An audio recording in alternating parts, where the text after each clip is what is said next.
We're going to talk about cleaning your palette. Eventually your palette's going to get dirty. This is mine from home and I've got way too much paint on it and I've got a lot of stuff. A lot of this is dry and I just need to clean this up so I can use it again because some of this is just not usable. So let's talk about cleaning up a palette. What are you going to need? You're going to need your dirty dried up palette. You're going to need some newspaper. You need a paint scraper, it looks like this, and some kind of level surface. You're going to need newspaper so that you can protect the surface you're cleaning your palette on and you don't have to clean up the tabletop later or you don't leave a lot of random pieces. This paint scraper is a razor blade. Be very careful with it. We need to work on a level surface so that you don't break your palette if it's made out of glass like ours are. I guess if it's wood it wouldn't be as critical, but you still might break your palette. So, first step, I'm going to cover an area.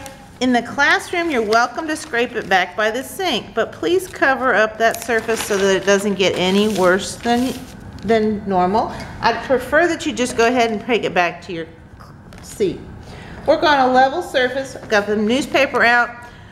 What I'm going to do is open up this razor blade. There's a button on the one side of these tools, and these are stored in the paint drawer, the painting drawer where all the oil paints are stored. Push the button down and slide out. This is a razor blade and it's important that you're really careful with it because it's going to cut you if you use it improperly.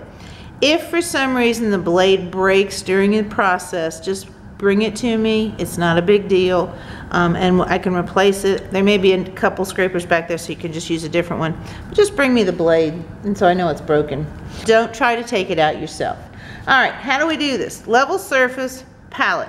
One thing, if you use the blade this way with this button up, it tends to recollapse inside, but I find if you turn the button down, it doesn't collapse anymore. So use it button side down so that it won't disappear on you.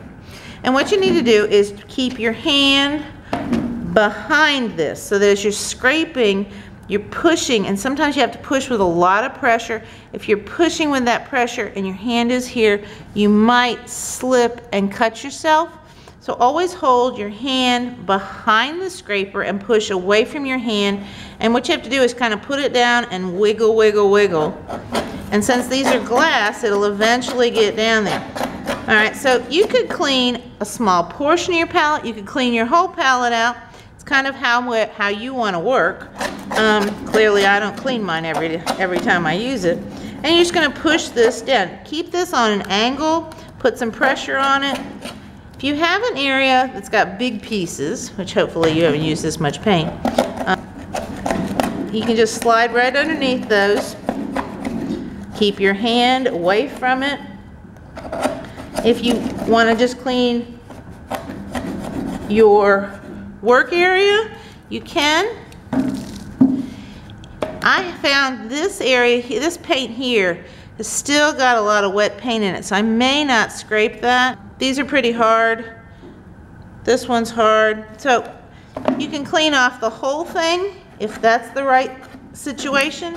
You can clean off a portion of it. The biggest issue is to keep your hand behind where you're pushing that blade. If you have a lot of paint, if it's wet, and you get paint on here, just wipe the blade off this way.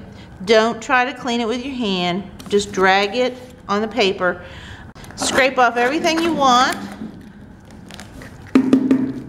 When you get done, fold your leftovers inside this, throw it away, and you can reload your palette.